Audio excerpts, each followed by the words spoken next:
it's Krista Wax. You are listening to MSP Sound on KFAI, and I'm so excited. I have members of Annie and the Bang Bang here with me. Hi. Hello. I encourage everyone listening to go watch the video because it was really fun that Annie and Kari both did like the same like kind of hand motion when we said hello, and that's all right. I love it. On that note, now to get things off really awkwardly, we'll get into it. Okay, so how about you take a second, introduce yourselves and kind of your role within the band, and we'll dig deeper after. My name is Anna King, and I play guitar and I write songs, and I started the band, and I play guitar and I sing and I write songs. Yeah, that's it. And I'm Kari Tweeten, and I play bass. All right. Well, thank you. Yeah. And there's a lot happening in the Annie and the Bang Bang world. I have been waiting for pretty much everything that is about to happen. Checking the clock, checking the calendars, wondering when I'm going to hear from you guys or see something social media. And it finally happened. So excited. Always excited. So let's tell everyone. I act like it's my news. It's not my news. Please tell everyone what's happening. Well, there are a couple of things that are happening. We are going to have an album release show on October 22nd at Ice House. We made a double album together.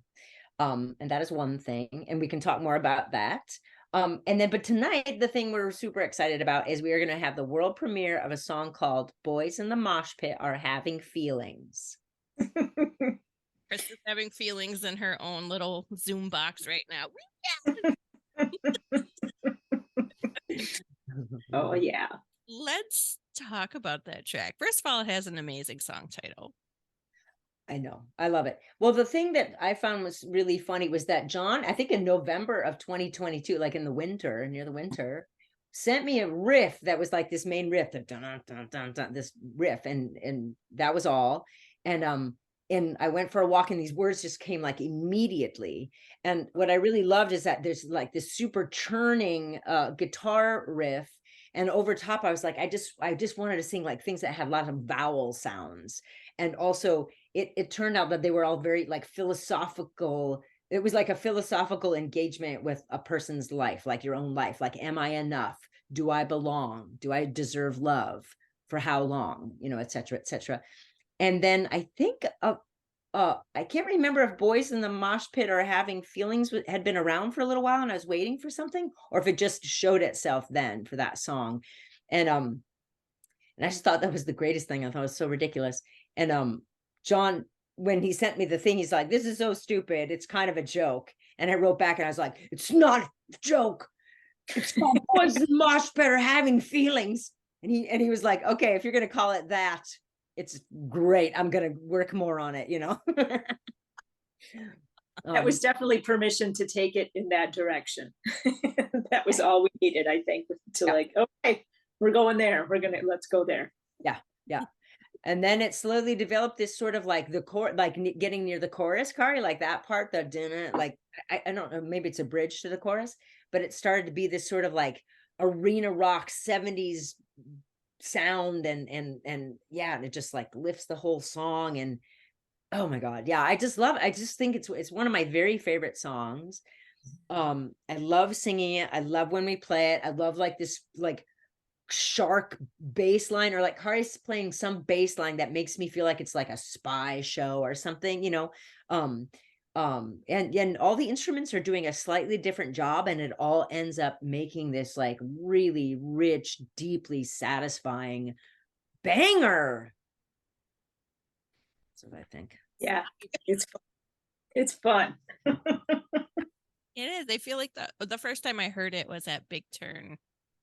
That was the first time we played it. Okay, that's what I thought, but I couldn't quite remember if it was my own fantasy of heard it the first time. You heard it first, and now you're playing it first.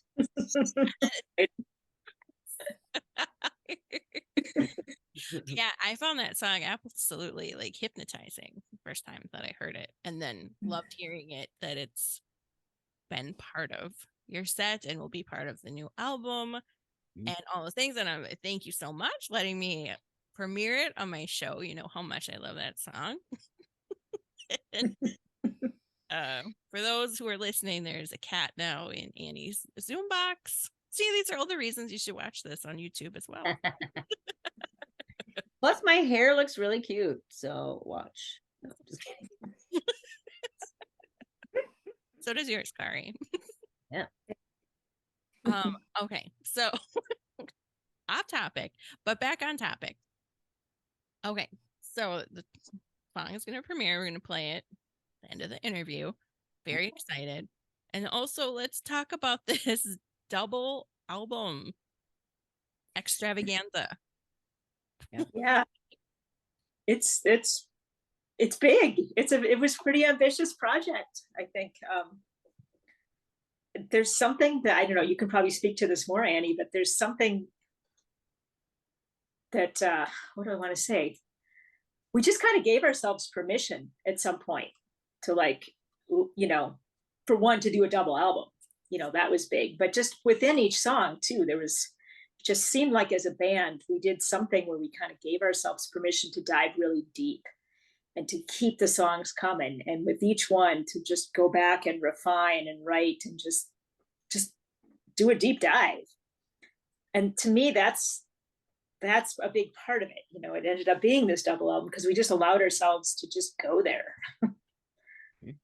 Yeah, and I think we were really inspired and jazzed about a bunch of different things, and I think at some point we were like, oh my God, it felt like a rush of songs, like all these songs were coming, and we just decided to go with it. And at some point, because they all came at around within the same year, I'd say, it felt like they all kind of needed to live together too, and they were all sort of inspired by albums that we brought to one of our writing treats to share with one another. We were like, oh, here's one of my favorite songs. Here's a favorite song. And they all ended up kind of being songs from the 70s.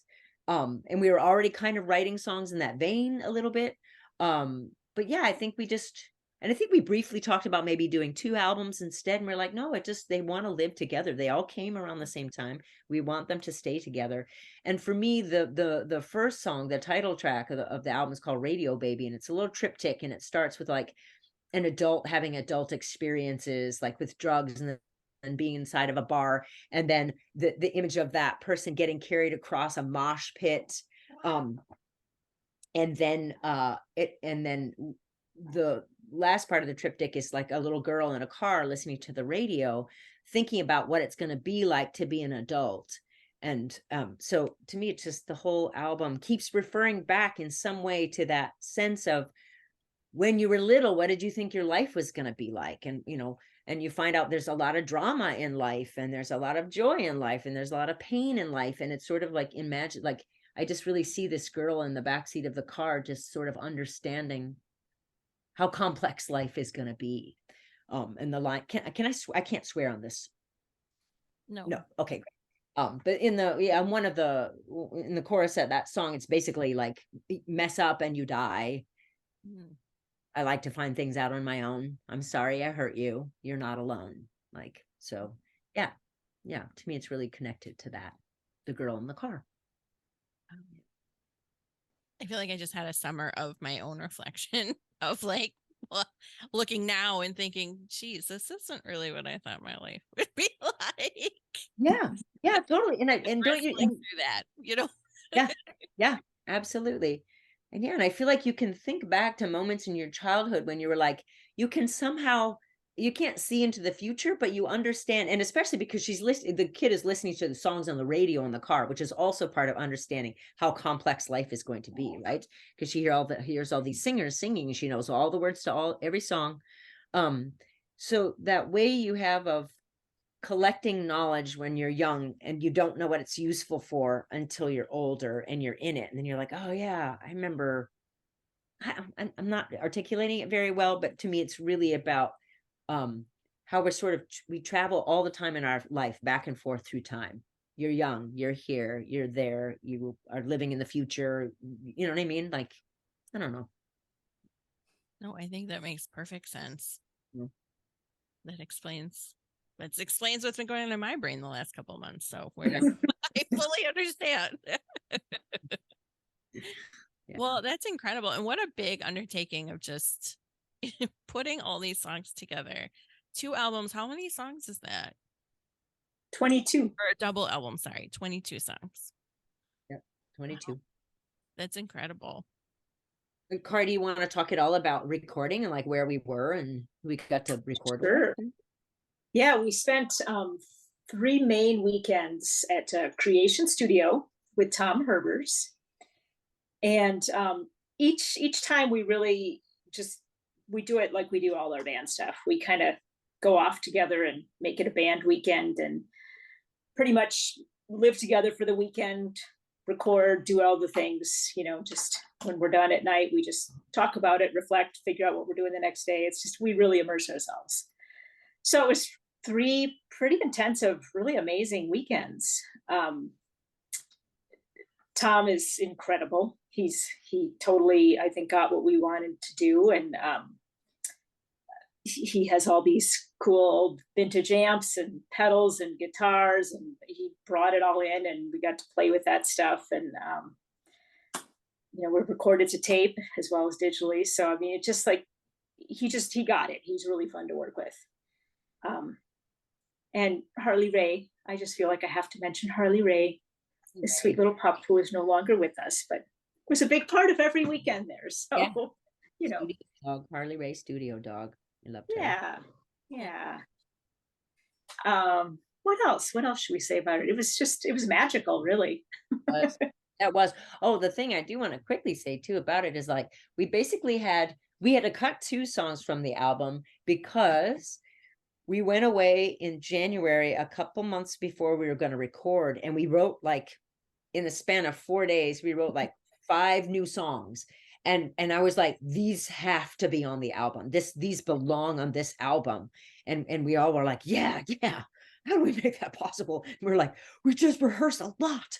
And so some of those songs are like my favorite song. It's like Big Kid, American Pop Fever Dream. We really solidified what Boys in the Mosh Pit was. Bloody Mary. Like these songs are amazing. And I'm so glad we went away together. I'm so glad we were all like, yeah, we can do this. We can put these songs on this album because they need to be on this album. I don't know where else they would live. They like absolutely live in this anthemic arena rock, delicate 70s pop, like all this stuff. It's like so beautiful.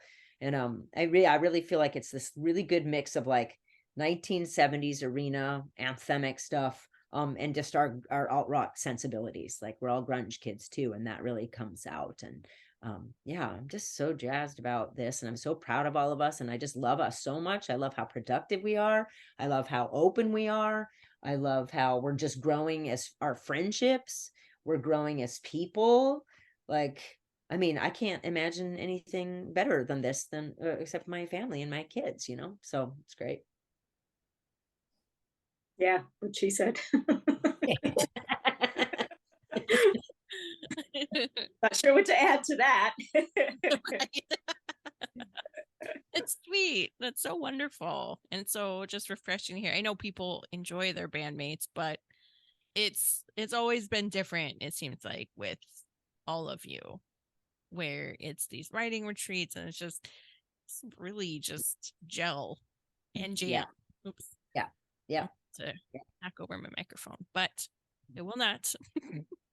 But you do. I mean, you all have just this great chemistry, musical chemistry, and it shows through that you like each other and enjoy each other's company and like yeah. And the thing I like about it too is like, it doesn't mean it's not complicated sometimes, but what I'm really appreciating is how we've each grown in our ability to be like, this is where I'm coming from right now. This is why it's hard for me. This is what, can we do this instead? Like sort of navigating through like kind of murky emotional waters, because I really do believe in like, we're in a long-term relationship. We have been, but it's like, and that's part of what a long-term relationship is you're like, oh, that kind of sucked. I need to talk about that. Right. Or, this is how I would like to solve this problem. How do, how do we do that? And I love that. It feels super mature. Like, I feel like we've matured in our ability to communicate. And that we're always learning how to do that, and that it's the space that we can do that in. Like, I value that. Yeah. And I think with that, the music has matured quite a bit too. Just looking back to it, 2 years ago, even, it just feels like it's in a whole different space. Mhm. Yeah. Just really appreciate that. Yeah. Feel like all of you make me a better player. Like, I just learned something every song, every album. It's amazing. So it's really satisfying. Same. And can I say one more thing, Krista? I'm sorry, I keep talking. Yes. No, that's Right. yes. Well, because I think one of the to what you're saying, Kari, about like you all make me a better like writer and player and all that stuff, because like, I want to be able to have the songs that I bring like deserve you. You know what I mean? Like, I want, because you're all phenomenal. And then the other thing that I'm really excited about and proud of is that I got to push myself. I was like, I want to play more guitar solos. I don't know how to do it. I'm scared to do it. I want to do it. And John was like, go for it. And I realized, just as a person, like, I don't have to do things the way I think other people do them, or the way that I've been told they need to be done. So I can't go like and make something up. I can't play quickly. I don't know what I'm doing. I can, whatever. So I was like, oh, my process is that I'm going to listen to this a lot.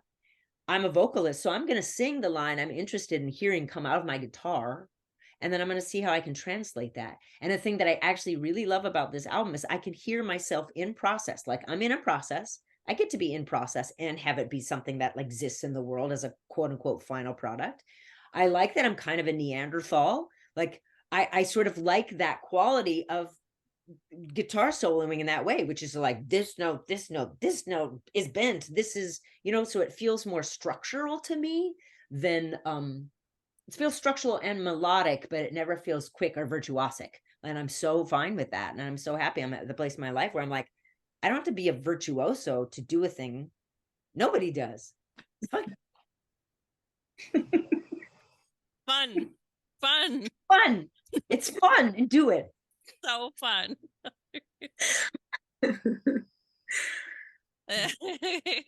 No, that's amazing. And I think, yeah, your band has developed and grown so much over the years as well. In like what Kari said too, in the past 2 years and beyond. And I feel like the photos from the first album release show of yours that I attended like maybe 5 years ago, 6 years ago, were popping up. I think it was in August of 2018 or 2019. How many? I don't know. What year is it?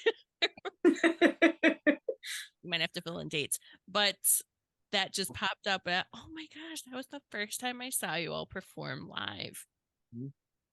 And it's just been so fun to see you all just grow and develop and, just kind of hitting your groove. Pun intended, maybe. But it's been awesome. So I'm so excited for the double album. I'm saying it right. Right. Yeah. Okay. Yep. Double album.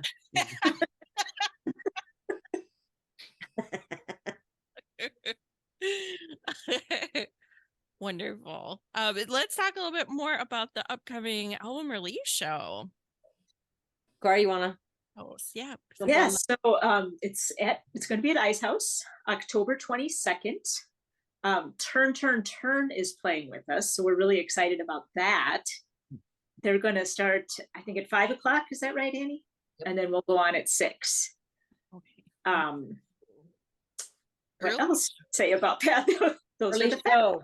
Yeah, early shows feel really important to me for some reason. You know what I mean? Or the more, I just feel like I'm so glad we can have an early show, because I feel like the folks who come see us the most, like, early's probably going to be really nice for them. You know what I mean? And our families can come, and my sister can come, and my nephew can come, so it feels like a really reasonable, it's a Sunday. And yeah, we're so excited for Turn Turn Turn. It'll be the trio. It'll be the trio playing, and I'm really excited for that. Hey, oh, that's so exciting. Ice House has a new sound system. Right. Very So, excited. be good. Any other shows that you want to talk about that are coming up before the album release show? Okay. Anything. Okay. We're by the time we're all on air, like we'll have played at the Trompolo Hotel. We'll have another weekend at Trompolo, but then we're spending almost all of October just like making little promotional videos and trying to, just connect with more people about the show itself. So we get to really focus on just getting ready and prepared for that show, figuring out what the set list is going to be, because it's a double album. We can't play everything, and we want to play a reasonable amount of time. I'm not a fan of going to see shows that last like an hour and a half of one band. I'm like, you were good at 50, you know what I mean, or something, 50 minutes. But we want to have a nice representation of both volumes, and it's really important to me that folks understand that, like, just because something is called volume 1 doesn't mean it's the best. You know what I mean? It's just a number. It's to indicate, it could be A, B, but we tend in our society to think that 1 means better than 2 or something, but they're just simply 2 objects that exist and are both very powerful volumes on their own. And Kari, will you talk about the gatefold, not gatefold? Yeah, what am I just that it's going to be 2 volumes. Yeah, it's 2 actual objects. 2 actual, yeah. We we just weren't able to quite swing the gatefold that we had wanted to. So we're doing that, and we may have some kind of something special crafted for those that want to buy both at the same time. We're hoping to I can't say too much about that because that's in process. We'll see what happens, but yeah. Okay. Well, that's very exciting.